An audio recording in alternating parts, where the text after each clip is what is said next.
You're listening to the Monday Night Community Show with Daniel on BRFM. This is the Daniel Monday Night Community Show on demand through YouTube. Thank you very much for choosing to listen to us through this method. If you'd like to keep up to date with when I add new interviews, then subscribe to this channel. So we're now going to be talking to Liz Jordan on the phone to let you know all about this year's Swale Business Awards. Liz, as always, it's good to speak to you. Thank you very much for rejoining us. Thank you. So just to sort of refresh our listeners, I was hoping you could tell them all about it.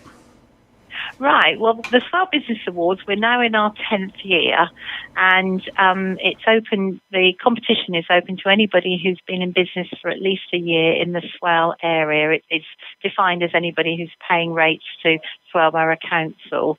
And what happens is the first thing that businesses need to do if they're interested in entering is to register on our website, which is swalebusinessawards.co.uk.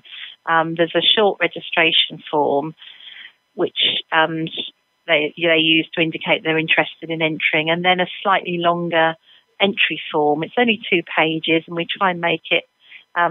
We need to find out some information about the business, but we appreciate it doesn't need to be too long-winded because people won't enjoy doing that. But it gives you an opportunity to answer some questions about the business, tell us some of the background. Once people have entered, they are a chap who is working for us contacts them and writes a profile, and that profile then appears in the local paper, and it also appears on our website. So there is some initial publicity for the business as soon as the registration has been, as soon as the entry form has been completed.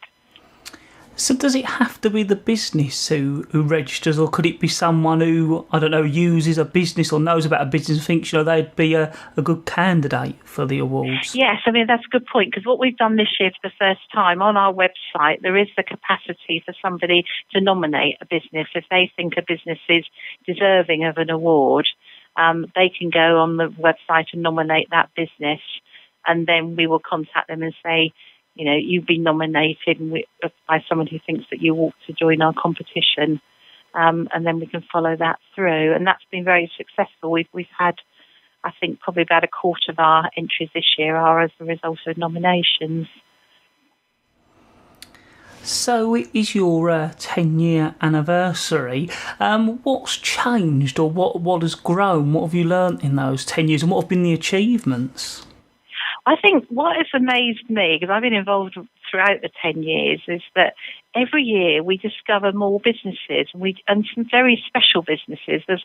I think sometimes people put the local area down, but the more you get involved in things like this, the more you realise how much there is out there, and what good ideas people have.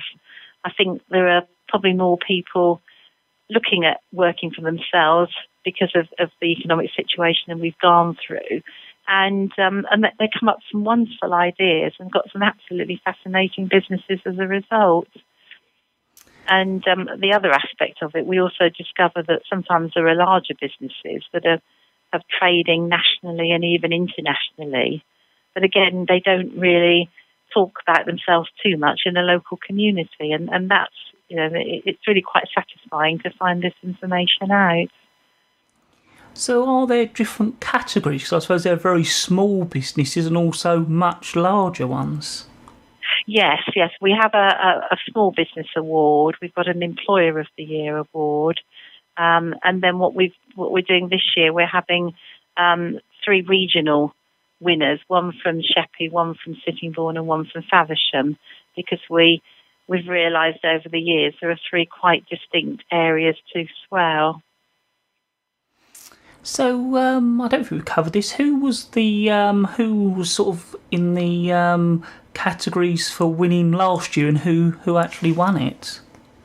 It was Bird and Pest Solutions, who are they do pest control, and the chap who runs the business lives in halfway on the island. So last year the island was successful in terms of had they produced the overall winner.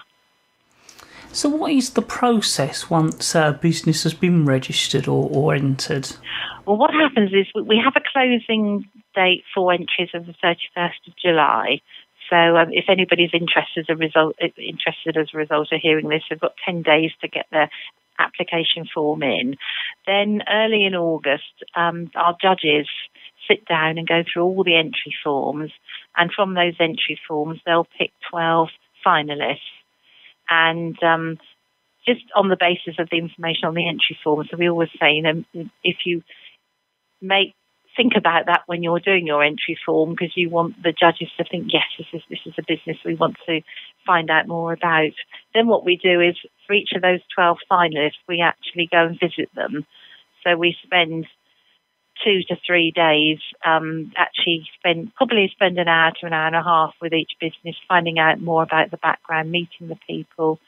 And then as a result of those visits, the judges then decide who the awards are going to be given to. And the judges have a little bit of flexibility that if we think one year we had a judge's special award because it was a business that didn't fit our categories, but we felt it was so impressive that we needed to give it a trophy.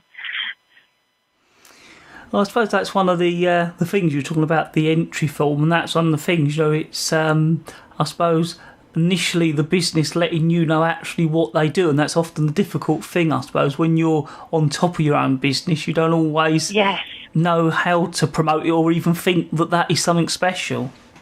That's right, and I think people say that when they tell us that the process of completing the entry form has actually made them think about their business. There are questions like, what are your key achievements and what are your objectives for the future?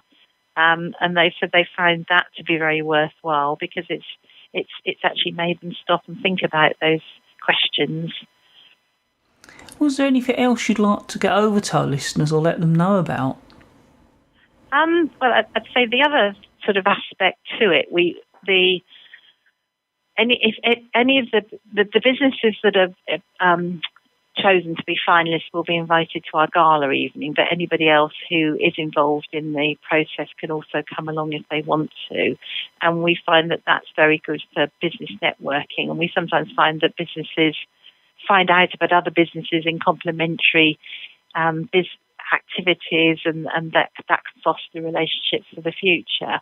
And we do have networking events throughout the year. We tend to have a launch event, and then we have an event. But unfortunately, Brexit paid the one. We had one organised with a chap from the Bank of England to talk about the economic outlook for businesses locally. But when the Brexit vote was taken, the Bank of England then withdrew him and said that he wasn't allowed to come and talk to people because I don't think anybody thought ahead that that's what was going to happen. But that's the sort of thing that we do. So it gives networking opportunities and opportunities to talk to other businesses in a similar situation. And we're certainly intending to develop that further during the coming year. We want to, although we have this process where we're collecting entries at the moment and we have the gala evening, our long-term aim is to have events regularly during the year so that anybody who is involved in the process can have an ongoing relationship with other businesses in the area. I was going to say, I'd imagine that could be quite useful because, again, especially when you're first setting up a business, you're so sort of focused on that, but there's a lot to sort of be learned, and being aware of other businesses in the area could be very useful. Yes, that's true. Yes. Yeah, so it's interesting that you're hoping to build that side of it up, which is nice if businesses, especially if they're nominated, it gets them involved in that side of things. It does, yes, it certainly does. And I think that's something that we can. It's a good objective to have for the future, and we can build on that. So just could you refresh our listeners how, if they've got a business, they can nominate themselves, or maybe there's someone out there, as I say, that thinks a business is worth being nominated for? How would they do that? Go to our website, which is swalebusinessawards.co.uk, and there you will find either the registration form if you'd like to register yourself, or if you want to nominate a business, there is the link there to do that. So also on the website you can see some information about who's won in previous years, and also one thing I haven't mentioned is our sponsors. We have various local businesses, including my own one, who are sponsors for the awards. So it's thanks to them that this is all possible. Well, Liz, if you're happy we've covered everything, I'd like to thank you very much for taking the time out to talk to our listeners. Oh, thank you very much. No, it's a pleasure to do that, and hopefully there's some people out there who'd like to participate and get an entry in the next 10 days. Well, Liz, thank you very much.